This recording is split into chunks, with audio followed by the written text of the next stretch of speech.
Poucas empresas têm a mesma paixão pela inovação encontrada na Dassault. Ela vive no coração de nosso pessoal, que dedica grande parte de suas carreiras aqui, resultando nos jatos mais avançados do mundo. A paixão também prospera no mundo dos clientes da Dassault, cuja busca incansável pela excelência os torna imparáveis. Dassault Falcon, projetado com paixão. No Porta de Hangar tomamos o café Sete Senhoras, um café com blend especial, em grãos, pó, cápsula ou embalagem especial para a sua empresa. A Black Hawk Aerospace é uma empresa especialista na melhoria do desempenho de aeronaves, aumentando as capacidades de voo para níveis incomparáveis, com valores competitivos se comparado à compra de um novo. Melhoramos o desempenho de aviões como King Air, Pilatus e Caravan. Saiba mais em blackhawk.aero. aerostoreaviation.com, soluções em aviação.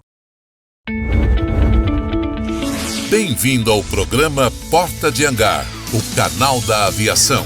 Apresentação, Ricardo Beccari. Bem-vindos mais uma vez ao programa Porta de Hangar. Se você não está inscrito no canal, inscreva-se, deixa aquele like e divide aquela conversa boa que tem aqui no canal sobre aviação. Hoje tem um cara aqui que é muito especial, um cara que eu gosto muito dele, conheci ele há muito tempo. Já voamos junto para fora do país, nas missões gostosas da Esquadrilha da Fumaça. Ele é anjo da guarda, talvez o cargo mais importante numa esquadrilha, seja a Fumaça ou qual for, porque eles cuidam dos pilotos e cuidam dos aviões da esquadrilha. Bem-vindo, João D'Angelo. Obrigado pelo convite, Beca. É sempre um prazer estar aqui e bater um papo contigo. Muito legal. João, fala pro pessoal aí, qual o grito de guerra da Esquadrilha da Fumaça? Vamos fazer em coro? Vamos. Então vai, tá todo junto. mundo aqui. Fumaça! Já! Aê, João! Muito Tem que legal. ser um já bem forte, né, velho? Foi um já bem forte. Deixei pra você fazer sozinho, porque você é um cara bom. João, bem-vindo, um prazer. Você, anjo da guarda, uma família de mecânicos, né? Sim. A minha história começa em 1960, sou um pouquinho velho, né? Quando meu pai foi para a Academia da Força Aérea fazer a construção da Academia da Força Aérea. Meu pai era civil e trabalhava na parte de máquinas pesadas, né, que os tratores que construíam os aeroportos. Tive o prazer de conhecer seu pai. Sim, meu velho Lizardo. Sangue bom demais, né, velho? Sangue bom. Sou suspeito por falar dele. É isso aí. Meu ídolo. E começa ali, meu pai foi para a Academia da Força Aérea e a gente morou dentro da Academia da Força Aérea. A minha infância foi o tempo todo dentro da Academia da Força Aérea. E como meu pai pegou lá os aviões do T-6, pegou o T-37, toda essa evolução, né, da aviação militar e de formação, e tinha medo que eu caísse de avião, eu fui fazer escola de especialista de aeronáutica. Lá em Guaratinguetá, morando dentro da Academia da Força Aérea. E é uma história bem bacana, porque eu entrei com 16 anos na Escola de Especialista de Aeronáutica em 1978. Aí eu entrei junto com meu irmão. Meu irmão entrou 6 meses na minha frente, é o Lizardo, que você também conhece. Sim.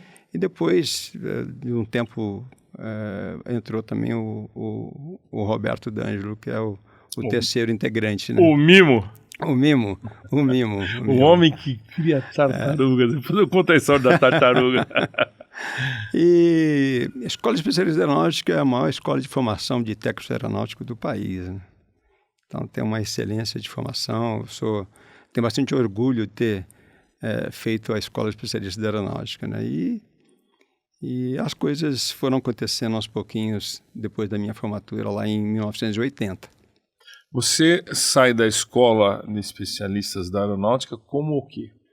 A gente sai como terceiro sargento. A formatura nossa é terceiro sargento e, logicamente, que vai galgando os postos até a graduação de suboficial. Que é a sua graduação que você saiu. Exatamente. Logicamente que a gente tem uns cursos, né? Apareceram alguns cursos para oficialato, né? Ele pode, depois, como graduado, fazer um curso para oficialato e chegar até coronel. Ah, pode? Pode sim. Ah, que legal. Mas é sempre intendente, não vai... Dá para ser coronel aviador, não? Não. Ele vai ser coronel especialista. Em aeronaves, né? É o caso do Masahiro. É o Carlos Massarreiro. Grande Massarreiro, gente boa, aquele japa, um abraço para você, irmão. Vaníssimo, gente vaníssima. Mas se você quiser, por exemplo, sargento, antigamente existia o sargento aviador, não existia? Sim.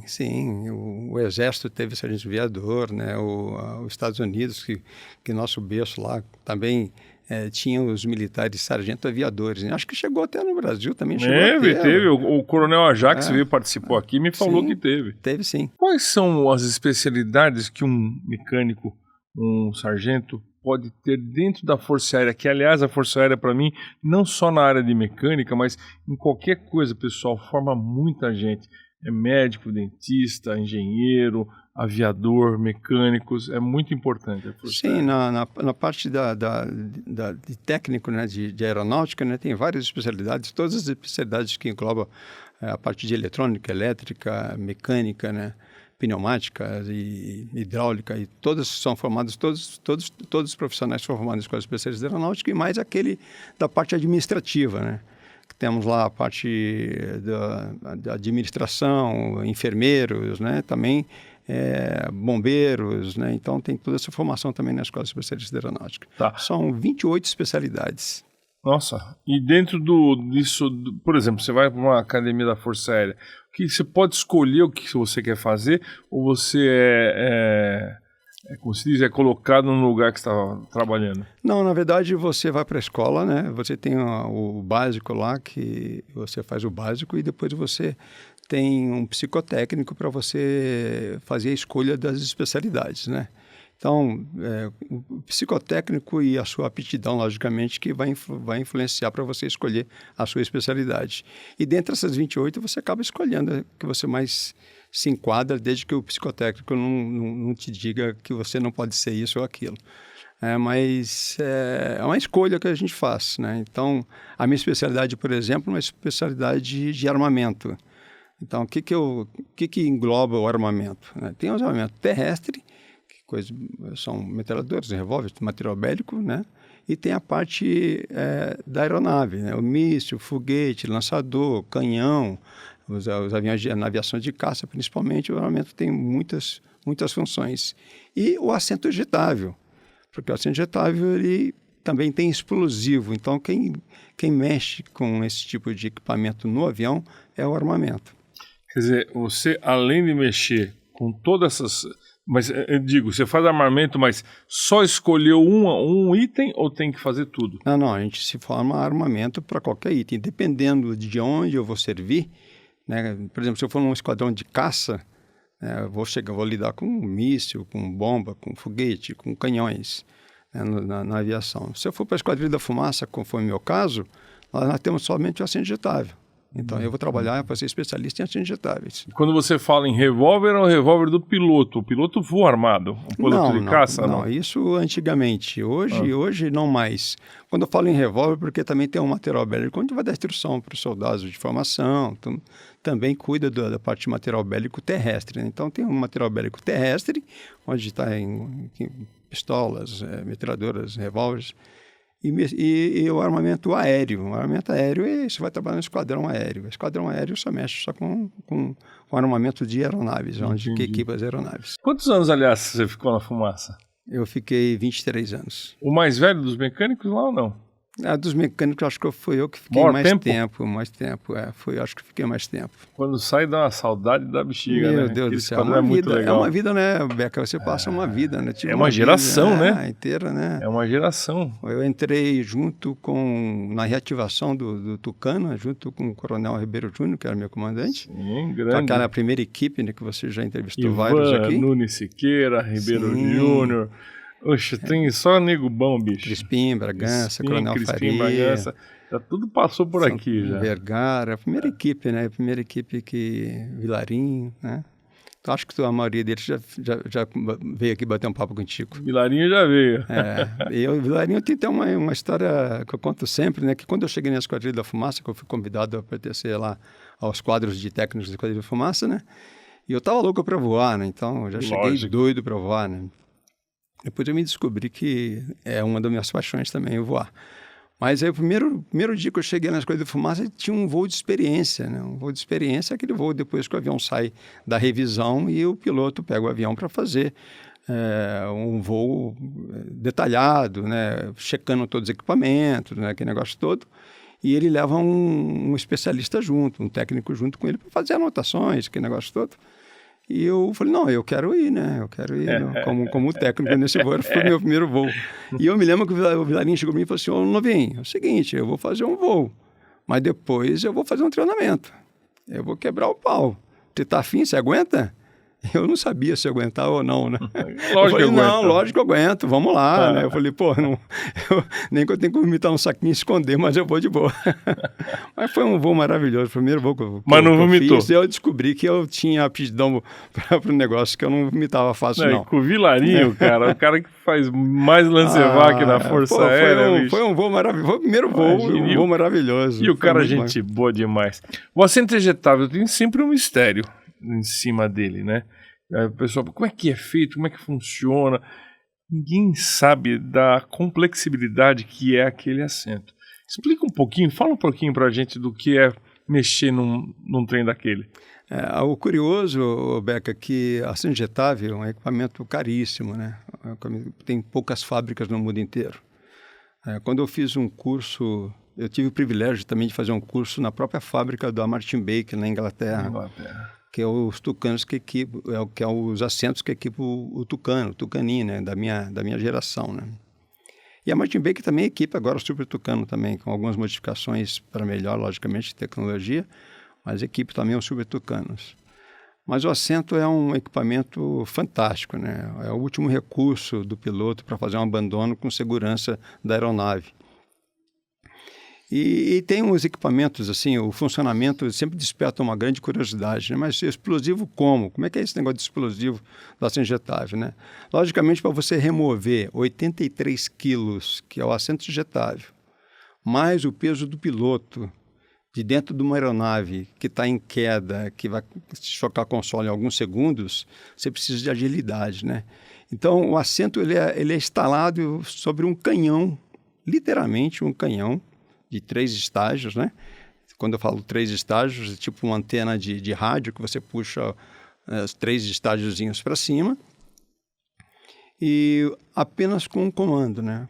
Você puxa um punho, esse punho detona uma carga que manda pressão e calor para uma carga principal do canhão e esse canhão detonando a primeira carga, são 3 cargas no caso do Tucano, ele estica essa anteninha, né, vou explicar assim a grosso modo, né, estica esses 3 estágios do canhão, jogando, arremessando o assento ejetável cerca de 60 metros de altura. Com o movimento do avião, logicamente que esse assento ele descreve uma parábola, né, e nessa parábola, em 1,5 segundos acontece todinho a separação do piloto, paraquedas, extrator estabilizador e o paraquedas principal do piloto. Tudo isso acontece durante 1,5 segundos, a abertura completa do paraquedas, colocando o piloto no solo em segurança. O piloto ele é separado do assento? Tudo automaticamente através de pressão de cartuchos espalhados no assento todo. São 9 cartuchos explosivos que ficam em equipamentos do assento, né? Pistola drogue, barostática, e que vão fazer essa separação, a abertura dos paraquedas e a separação do homem-assento que a gente diz. Então, é um equipamento fantástico. Tem vários, no YouTube tem vários, né, reportagens mostrando a sequência de injeção. É muito bonito de ver e é o que realmente consegue fazer esse abandono em caso de emergência com uma rapidez incrível que consegue salvar e tem salvado muitas vidas aí ao longo dos anos. A Martin Baker tinha uma estatística na época que eu fiz o curso lá. Eu fiz o curso em 82, né? Já faz algum tempo. Eram 1.047 ejeções naquela época até então e nenhuma falha. 42 anos atrás, é isso? 41 anos atrás. Exatamente. Caramba, faz Hoje, tempo. logicamente, que o número deve estar muito maior. Mas eu me lembro desse número porque isso me impactou bastante. Sem uma falha sequer. A Martin Baker ainda manda o número do cara que foi ejetado? A Martin Baker ainda manda a gravatinha de presente para quem se ejetou. E o número do cara que foi ejetado. Né? Exatamente. Quais são os cuidados que tem que ter com o assento? Por exemplo, carga deve ficar velha. Sim. Paraquedas tem que ser redobrado. Sim. Quanto tempo demora para durar uma carga? Quanto tempo tem que mudar um paraquedas desse? Sim, o assento ejetável tem algumas revisões periódicas, né? E que a gente chama de revisões normais e grandes revisões. Mas, basicamente, a cada 2 anos, logicamente que existem as inspeções intermediárias, pré-voos, diariamente, né? Mas revisões mesmo que você desmonta o assento inteiro, troca as cargas de injeção, coloca o paraquedas para secar, tira os paraquedas, tem que fazer a dobragem nova de 2 em 2 anos. De 2 em 2 anos. Então, você monta um assento ejetável, faz a revisão geral nele todo, em todos os componentes e substitui todas as cargas, trocando todos os rings, todos crachas e tudo mais. Você faz uma revisão geral mesmo, desmonta completamente a cada 2 anos. É um bom prazo até, né? É um bom prazo, né? Um bom prazo. E deve ser uma manutenção cara, né? Sim, porque é caríssimo, exatamente isso. É caríssimo, é caríssimo. É muito caro. Pra você ter uma ideia, só para fazer uma analogia, o preço do Tucaninho ele custava $1.800.000, né, para a Força Aérea, não me lembro naquela época lá. Que é muito mais hoje, né? Hoje era outro dólar naquela época. Naquela época era $1.800.000. Os assentos eram $600.000. Caraca, metade do preço quase. Quase um terço do valor do avião 600 todo. mil. Ah, tá, sim. $1.800.000, é isso mesmo. Era $300.000 cada assento. Então, eram 2, 1P e 2P, $600.000. Então, o valor, um terço do valor do avião ainda é injetável. Agora, como é que ele se mantém o piloto? Por exemplo, todo dorso lá deu uma zebra, vou ter que ejetar. Como é que o assento volta o piloto para cima? Beco, isso aí, aí a gente vai entrar em detalhes que vale a pena até a gente comentar. O Tucano, ele tem um assento injetável que funciona 0,70 nós. O que significa 0,70 nós? Ele pode estar no solo, 0 de altitude, desde que ele esteja a 70 nós de velocidade. Ou seja, o Tucano sai do solo com 90, 100 nós. Então, você pode fazer ejeção mesmo antes da decolagem. Concorda comigo? No rolamento da pista. 0,70 nós. Então, a gente tem esse é o mínimo para que o piloto se ejete, descreva a parábola e ele caia com segurança no solo. Mínimo. Antes disso, antes dos 60 nós, o piloto não vai ter êxito. Ele vai tocar no solo antes da abertura completa do paraquedas. É comprovado. Isso é comprovado. Isso é feito ensaios no solo, em trilho, e isso é comprovado.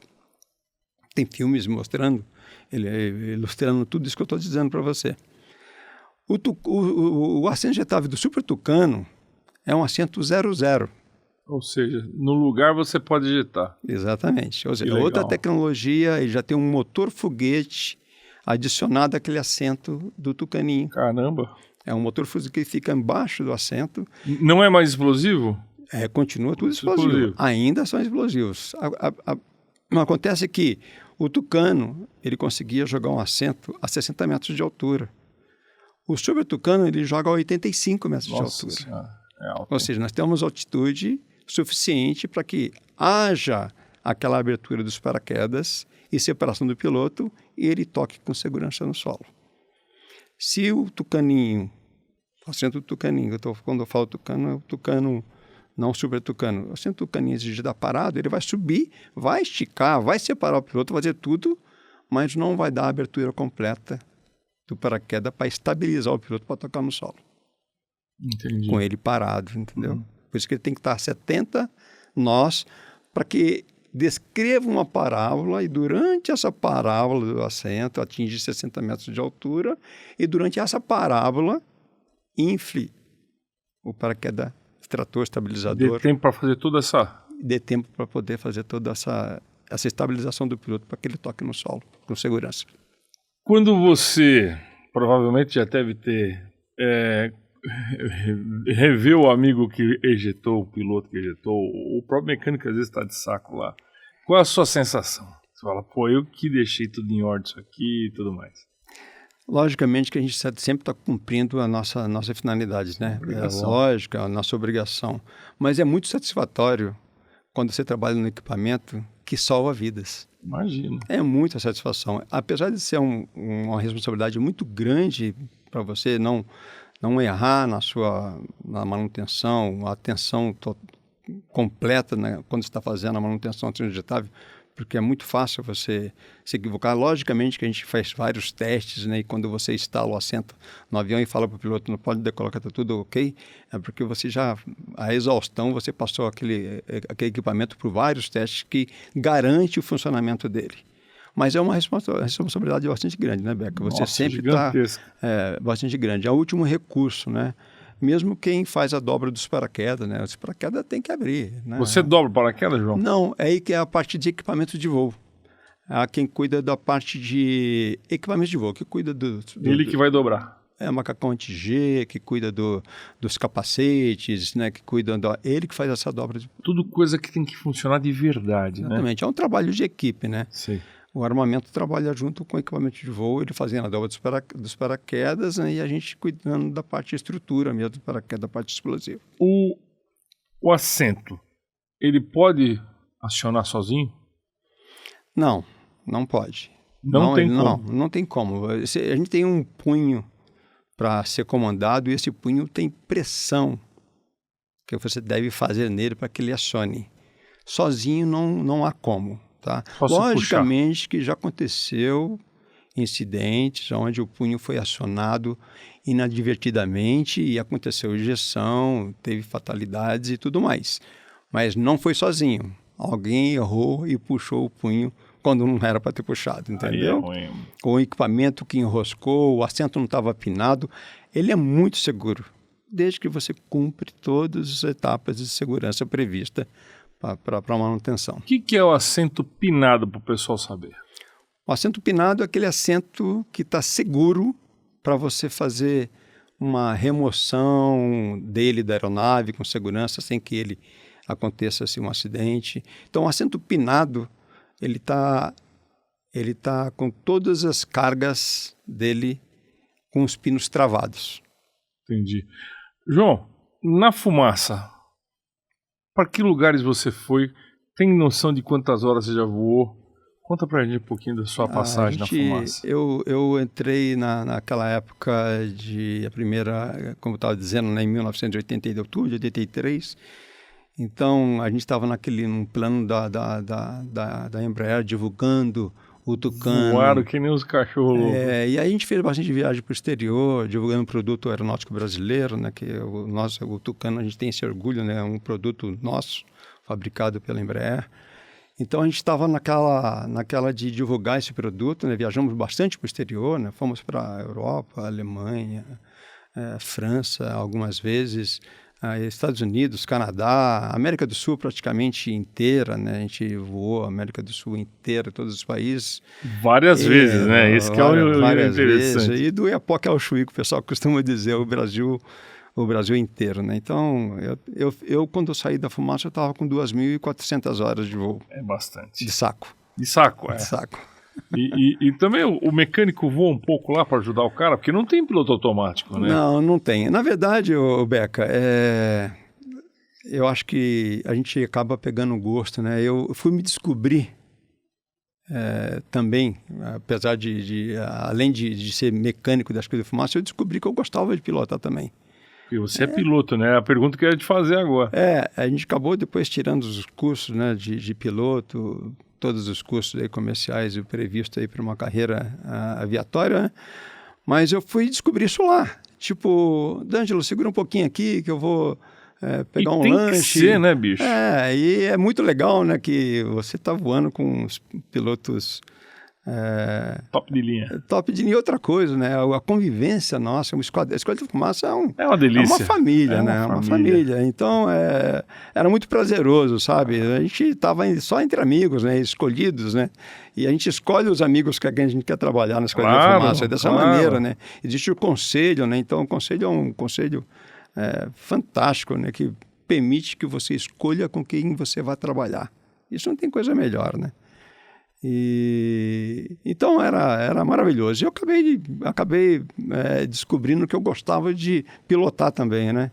Aí acabei tirando meus cursos todos e depois, quando eu fui para a reserva, prossegui com a carreira de piloto. É o que eu quero falar, você prosseguiu com a carreira de piloto, PP, PC, Multi, FR.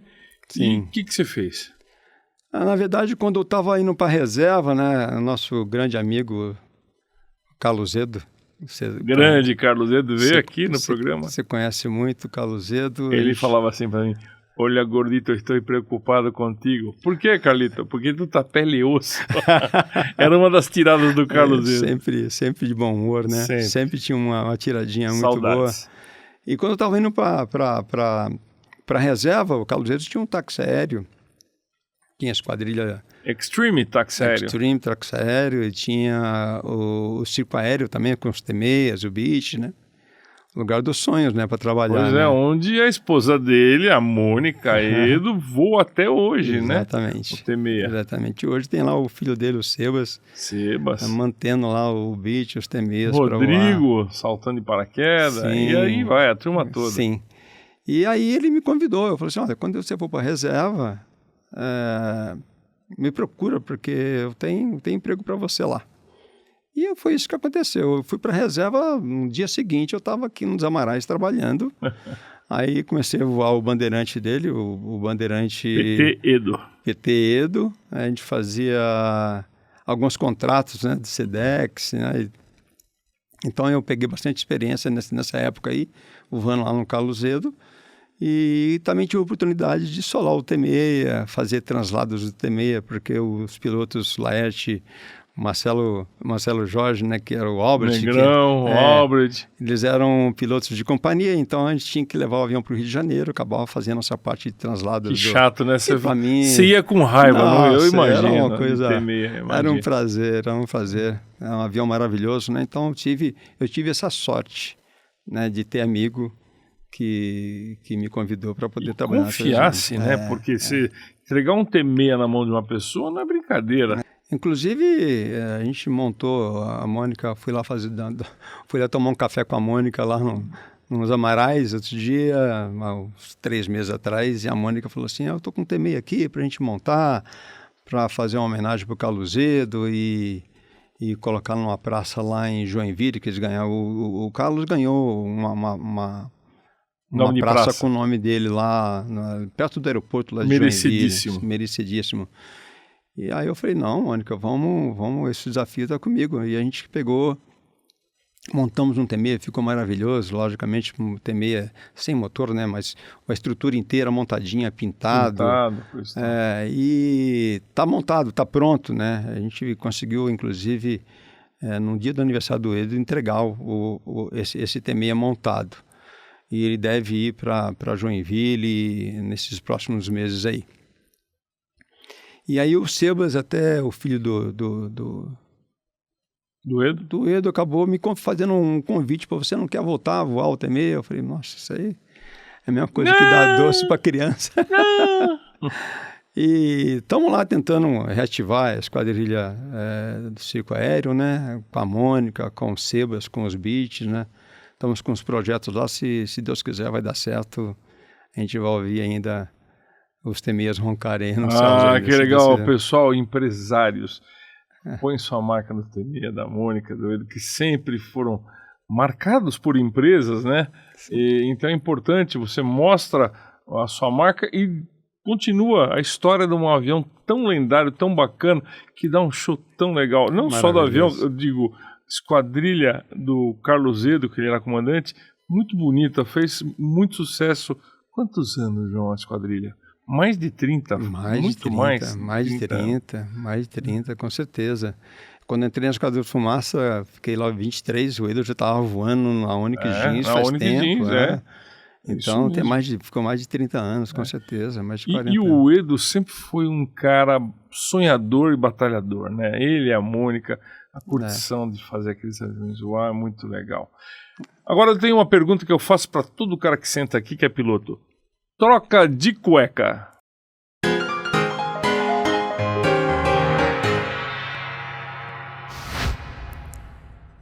Teve alguma? A gente teve algumas situações, eu não posso dizer que é uma troca de cueca, mas umas situações assim embaraçosas. A gente fez uma viagem para os Estados Unidos, né, com a Esquadrilha da Fumaça, e a Fumaça sempre voou, principalmente nos Estados Unidos. A gente não tem aquele deslocamento que fica as aeronaves, tem que ficar bem próximas uma da outra, né? Isso é exigência lá do tráfego aéreo deles. Então a gente faz apenas um relaxamento da posição, né?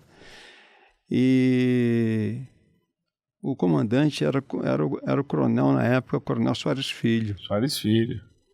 E a gente estava fazendo a nossa primeira viagem para os Estados Unidos e tinha uma formação meteorológica muito feia na nossa frente. Um CB imenso, enorme. E ele pediu autorização para desviar.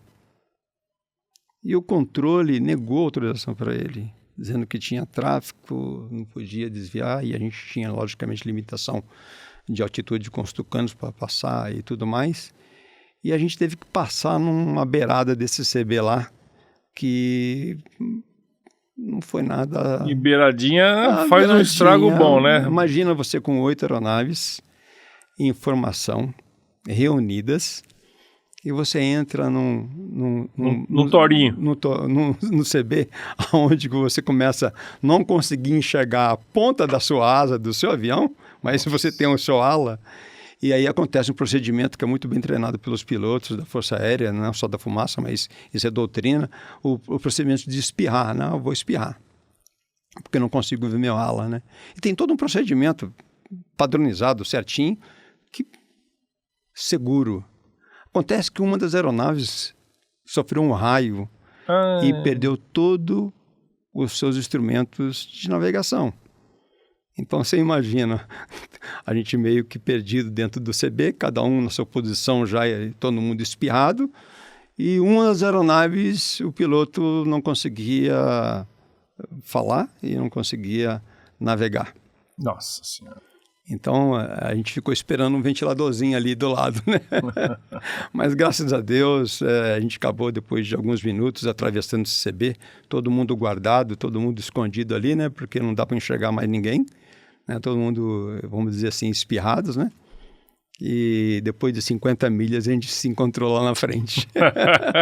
Pessoal, inclusive o avião que levou o raio. O raio. Pessoal, para quem não sabe, o Tucano não tem piloto automático e também não tem radar, ele tem o Stormscope só, né? Era o líder só. Só o líder. Naquela época era só o líder. Hoje radar, não, radar russo, né? Radar off. Isso em 84, era somente o líder que tinha o Stormscope. Que não ajuda muito, né? Não. Ele diz mais ou menos ali onde é que está a formação ali. Mais ou menos. João, você como um cara experiente, né? De mecânico e de aviação também, que você voou bastante. Você voou na aviação comercial, inclusive? Sim, depois que a gente voou lá no Carlos Zeda, eu acabei voando na Avianca um período, lá o Fokker 50. E depois do Fokker 50 eu fui trabalhar na Trip, que acabou juntando com a Azul hoje. Eu voei o ATR. O ATR. Então, com a sua experiência de voo, de mecânico e tudo mais, deixa uma mensagem legal para essa turma que está começando agora. A vida do aviador e do técnico de aviação no nosso país é desafiadora. Desafiadora. Porque qualquer coisa da economia não vai bem. A primeira coisa, quem sofre é a parte de aviação, e você sabe disso. Sim. Tanto a executiva, a aviação executiva, quanto a aviação comercial. Mas eu sempre digo o seguinte: quando a gente tem um sonho e tem vontade realmente, Eu até conversava com um amigo meu que tem um filho, ele é médico, e o filho dele não quis ser médico igual o pai, quis ser piloto, né? E o pai dele dizendo para mim, está desanimado, porque já bateu na porta, bateu ali. Eu falei, se é sonho dele, ele vai conseguir fazer o voo dele, ele vai conseguir realizar. A aviação no Brasil é para os fortes, não é para os fracos. Mas eu digo sempre que é maravilhoso. É maravilhoso. Eu tive a oportunidade de trabalhar a vida inteira praticamente como técnico, e depois que eu fui para a reserva da Força Aérea, fui trabalhar como piloto. Eu tive esses dois lados. Sonho realizado. Sonho realizado, e eu digo, não desanime. É desafiador, mas é para quem realmente gosta do que faz. Legal, João. Obrigado pela participação aqui no Porta de Hangar. Foi um prazer, uma honra estar com você aqui, porque você é uma pessoa que eu admiro muito. O prazer é meu, Beca. Obrigado, e quando quiser um novo bate-papo, eu estou à disposição. Oh, legal, então. Vai ser logo, hein, meu? Gente, obrigado pela participação. Dá aquela badalada no sino do Porta de Hangar. Deixa seu like, divide essa conversa. É importante para o canal crescer e vocês ter bastante conteúdo aqui, como esse do João D'Angelo. Um cara fantástico, uma pessoa com experiência grande de vida, tá bom? Então, até o próximo episódio do Porta de Hangar. Valeu, obrigado!